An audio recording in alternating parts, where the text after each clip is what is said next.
name is Baby Sola Bankole. I'm an associate producer on KOMA the movie. And of course, we're at the premiere of KOMA the movie. I'll show you the ways to hunt and the places to hunt for rabbits. Zoom is an invincible god. He's everywhere. What up, Nollywood Extra? My name is WORDI, and I play Goriba in KOMA. I was blown away because I've never played anything like this before, and I've always wanted to play an epic character where I play like a warrior. So I was looking forward to filming it, but I had to learn more about the KOMA tribe, the Adamawa tribe, which I did, and I had to learn a bit of their language. So it was a really great experience, even before I even started filming. What did that stunned me was, that was the first time I was getting the scripts, and I just opened the first cover and read it cover to cover. It just got me drawn in. That's as well how well the script was written. So it just took me into it. I just wanted to know what was happening on the next page, the next page, the next page. It was that beautiful. Only discussed with me that I'm going to hack Shino Rambo. Have I heard anything about it? I said, yeah. I was schooling in Ibadan when Shino Rambo was terrorizing everywhere. So I've seen some pictures and my own innate knowledge, I just use it. All I know is that Shino Rambo is going to be a voodooist. Yeah, and a very fierce arm robber. So I just put in the class act to make it work. In the movie KOMA, I played the character Dudu. My character was a unique character. It was like their king and their herbalist. So it was somebody they feared. It was a man of magic. So becoming that character, I had to really think, how did these people really see these people? What will make them fear him? And how he saw the people. He saw the people as his property. So I had to go inside them and see. He saw them less than he is. So that's the kind of character he was. I'm going to be sincere. When I saw the script of this movie, I'm like, oh my God, this is a real script. Like, I mean, amongst all the movies that I've been doing so far, this is a real script. It was big. I had to go through it. And I knew it was going to be daring because I was told I had to speak a language that I didn't know, some Adamawa language like that. And I'm like, okay, good. This is the time for me to show myself. So yeah, I'm gonna find a way to do this, and I'm gonna like try to isolate myself so I can do it better. Because at the time I was still like trying to get used to being an actor and all that. My character is an overbearing mother who let her son breathe, and of course, for you know how African mothers can be like. So I would really love you all to come and see it, and then trust me, you will love it. So, I mean, when I got the script, I was quite impressed. It's a story that I don't think I've seen so much of it before. And it was written in a very interesting and different way. So I did appreciate the writing style and the story itself. So, I mean, coming to set, working with the people that I worked with, the cast, the crew, it was something fun to experience. You know, I don't think even the struggles that we faced on sets were not so much of anything hectic or, you know, something that we couldn't wade through, because everybody was very in sync, everybody knew what they were doing, you know, everybody was very hands-on and wanted to just, you know, do the best that they could do to, you know, give to this project, and it was really beautiful to watch. Yeah, I thought interesting script. I hope we can pull it off because it has 3 timelines. One for the almost prehistoric bit, the one for the middle bits, and then my bits, which is current day. I don't think you guys have seen anything like this before because it spans across 3 generations.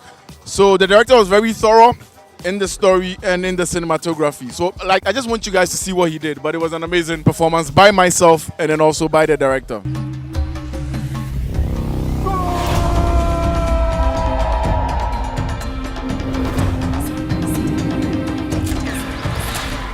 I was amazed by the script writing, the storytelling of it. I was looking forward to seeing the actual movie. Like, let's see this happen. When I found out that I was going to be the host for tonight, I didn't see the trailer. I stayed away from the trailer because I wanted to experience first-hand excitement when I go into the cinema and start seeing the film. But I'm expecting greatness from this film. I want to be wowed. I want to be marveled because the trailer was out of this world, trust me. So I can't wait for you all to see this, but yeah, I want to be wowed. This story is about him. The civilized world behind the mountains is forbidding to the people of KOMA. These people are evil. You will not go. It was a lot. I was like, would we be able to achieve this in this our economy and everything? But I thank God it was a success. We did achieve it, and it was nice working with everybody. On a scale of 1 to 100, it was 101% challenging because it was very emotional. Yeah, very emotional for me. And it was tough because this character was just very new to me, and not like my regular epic movie that you just do for TVs and stuff. I had to put in all of my best in this particular movie and try to interpret the script in the best way that I could to avoid overdoing and avoid doing lower than I should. Oh, it was a good one. I had fun on set. The atmosphere was beautiful. The environment was calm. And when you work with a calm director that knows what he wants, he knows his onions. It was all fun. It was fun. It was fun because before now we've been working together, so it wasn't so tough. Even though, of course, every film set should be challenging somehow in one way or the other, but I enjoy myself. KOMA actually is the name of a place as well as the name of the ethnic group that lives in that place, and there's different interpretation to that name or different origin of that name. But specifically, we have what we call KOME, which means 10 in the language of the people. And that was from where the name KOMA was not derived. And as a people, they have a particular typical African setting in before the modern civilization. So they had that life and they lived that life. So this film tells that story of that kind of life. This is Sugo. He will do anything for money. tó bá sọ pé òun jẹ́ olùgbọ́ ilé mi ẹnu rẹ̀ á fún tu. Okay, I don't understand. So my own now today use me, they don't. Director is he's an actor's director. An actor's director that he listens, he wants to know your opinion, he wants to know your, he wants to watch your process and understand it himself so he can also, add to it, if you understand what I mean. So he allows his people to express themselves the way that they want to, then he guides them. New school director na as it be plenty vibe. I enjoy them. Sake. I enjoy them. Kule is one of the best directors I've worked with. I didn't know him before, but now we are like good friends. I learned a lot from him. He's a very thorough director, and I'm looking forward to working with him more and more. My name is Ninalowo, producer director of the amazing film KOMA. We wanted to make something different, right? We're coming into an industry that is established and blown, right? And I think this is the best way for us to make our mark. Mediocrity do not exist. I do not know that vocabulary. If it's not grand, you won't find me there.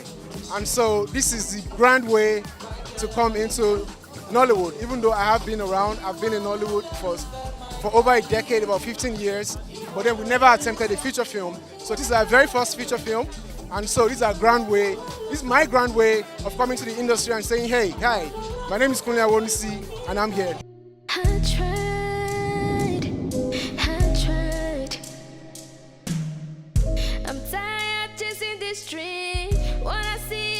For KOMA, there's a lot of lessons to learn. You should be expecting a lesson where you could be the one to break your family's generational curse. Well, it's a relatable story because, a lot of times I say to people, whoever cares to listen, that the spiritual controls the physical. So sometimes something just drops in your mind, and when you believe in it, it starts controlling you.